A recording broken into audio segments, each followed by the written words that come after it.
अस्सलाम वालेकुम स्टूडेंट। मैं सर आतिफ।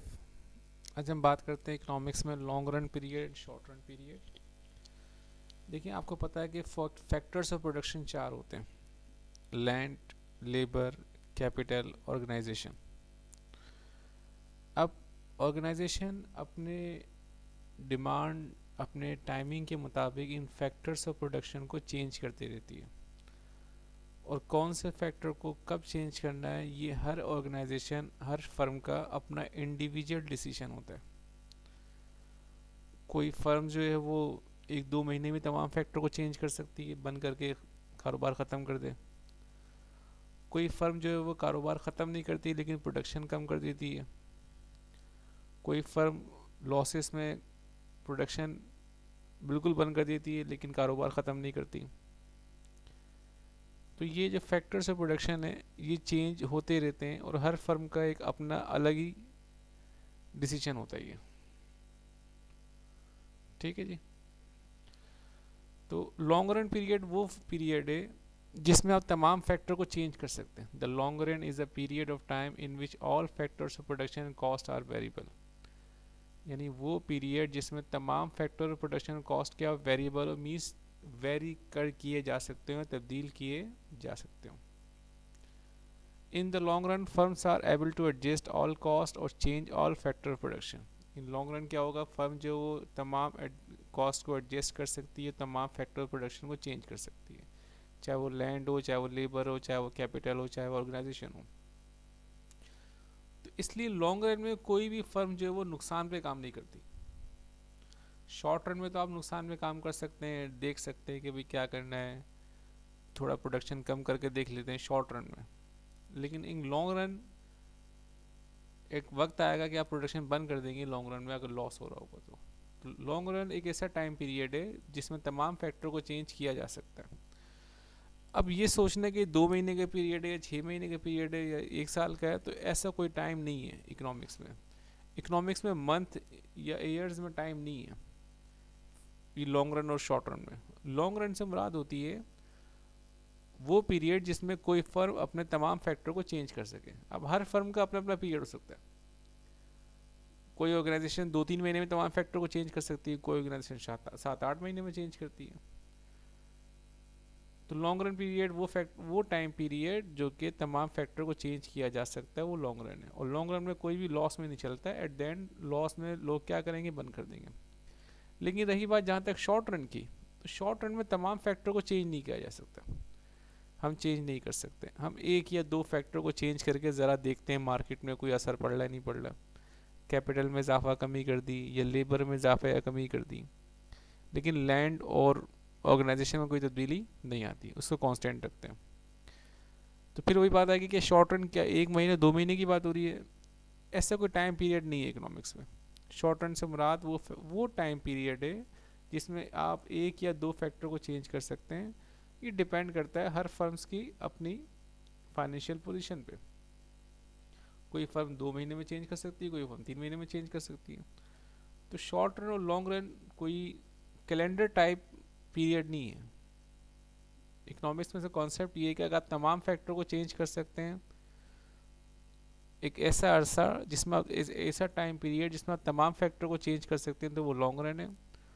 और एक इतना शॉर्ट टाइम जिसमें आप सिर्फ एक या दो फैक्टर को चेंज कर सकते हैं, तमाम फैक्टर को चेंज नहीं कर सकते आप, इतना टाइम नहीं है आपके पास, तो वो शॉर्ट रन है। और हर फर्म का अपना अलग अलग डिसीजन होता है, अपनी अपनी अलग अलग कैपेबिलिटी होती है।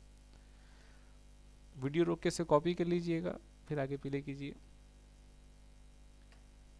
फिर हमारे पास आता है फर्म्स इक्विलिब्रियम।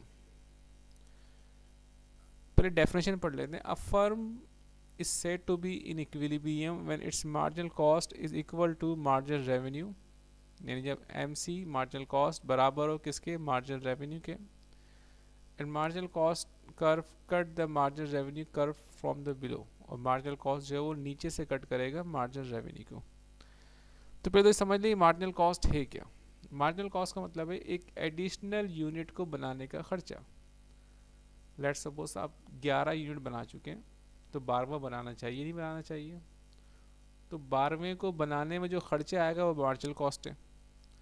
और उस 12वीं को सेल करके जो इनकम हासिल होगी, इस 12 यूनिट को सेल करके जो इनकम हासिल होगी, रेवेन्यू हासिल होगी, उसे हम कहेंगे मार्जिनल रेवेन्यू। ठीक है जी। अब ये सपोज कीजिए हमारे पास ये आ गया मार्जिनल रेवेन्यू कर्व नीचे वाला, और ये कौन सा, एवरेज रेवेन्यू। इक्विलिब्रियम पॉइंट में एआर का कोई काम नहीं है, लेकिन मैंने दिखाया इसलिए दिया ताकि आप गलती ना कर जाए एमआर और एआर को शनाख्त करने के लिए, क्योंकि एमआर हमेशा नीचे वाली लाइन होगी और एआर हमेशा ऊपर वाली लाइन, और परफेक्ट कंपटीशन में एक ही लाइन होती है, इक्वल होता है। ये मार्जिनल कॉस्ट है। ठीक है जी। अब देखो ये शो कर रहा है एडिशनल यूनिट की रेवेन्यू को, और ये शो कर रहा है एडिशनल यूनिट की कॉस्ट को।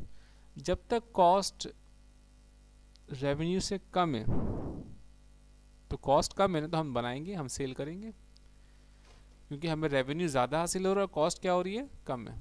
बेशक ये कम हो गई, कॉस्ट बढ़ना शुरू हो गई है, लेकिन यहाँ तक देखें आप, यहाँ तक इस पॉइंट तक गौर करें आप, इस पॉइंट तक कॉस्ट कम है और एमआर क्या है, ज़्यादा है। यानी उस यूनिट को बनाने में रेवेन्यू ज़्यादा हासिल हो रहा है और बनाने में ख़र्चा कम है। फॉर एग्जांपल बनाने में ख़र्चा आ रहा है लेट्स सपोज 15 रुपीज़, और उससे आमदनी हासिल हो रही है 16, तो हम बनाएंगे। लेकिन जैसे ही मैं इस कटिंग पॉइंट से ऊपर जाता हूँ, तो इसको बनाने में ख़र्चा ज़्यादा आ रहा है और एमआर क्या हो गया, कम हो गया। उसको बनाने से, सेल करने से रेवेन्यू कम है। लेट्स सपोज 13 यूनिट हमारे पास, उसको बनाने में ख़र्चा मेरे पास आ रहा है 17 रुपीज़ और रेवेन्यू हासिल हो रहा है 16 रुपीज़, तो हम नहीं बनाएंगे इसको। तो जब तक मार्जिनल कॉस्ट की लाइन एमआर से नीचे है, हम प्रोडक्शन करते रहेंगे। जैसे ही बराबर आ गई, तो ये लास्ट पॉइंट है। इसके बाद जैसे ही मार्जिनल कॉस्ट ऊपर जाएगी, तो इसका मतलब ये हो गया कि मार्जिनल कॉस्ट ज़्यादा है और मार्जिनल रेवेन्यू कम है। यानी उसको बनाने में ख़र्चा एडिशनल कॉस्ट ज़्यादा है और उससे एडिशनल रेवेन्यू कम हासिल होगा, तो हम उसको नहीं बनाएंगे। तो कहाँ तक प्रोडक्शन करनी चाहिए, तो जहाँ मार्जिनल कॉस्ट बराबर हो जाए किसके, मार्जिनल रेवेन्यू की, और वो कट करे किसको कहाँ से, नीचे से। यानी मार्जिनल कॉस्ट कट कर रही है एमआर को नीचे से, ये इक्विलिब्रियम पॉइंट है। और ये आ गई हमारी प्रोडक्शन लाइन की, बस ये प्रोडक्शन होनी चाहिए। इससे कम करना बेवकूफ़ी है, क्योंकि कॉस्ट कम है, रेवेन्यू ज़्यादा, तो बनाइए आप। और इससे ज़्यादा करना ही बेवकूफ़ी है। इससे ज़्यादा करना बेवकूफ़ी क्यों है, क्योंकि अब कॉस्ट ज़्यादा हो गई है, तो बनाने में नुकसान होगा। रेवेन्यू कम है, कॉस्ट ज़्यादा हो गई, इस पॉइंट से ऊपर गए तो कॉस्ट ज़्यादा हो गई, रेवेन्यू कम है तो नुकसान हो जाएगा।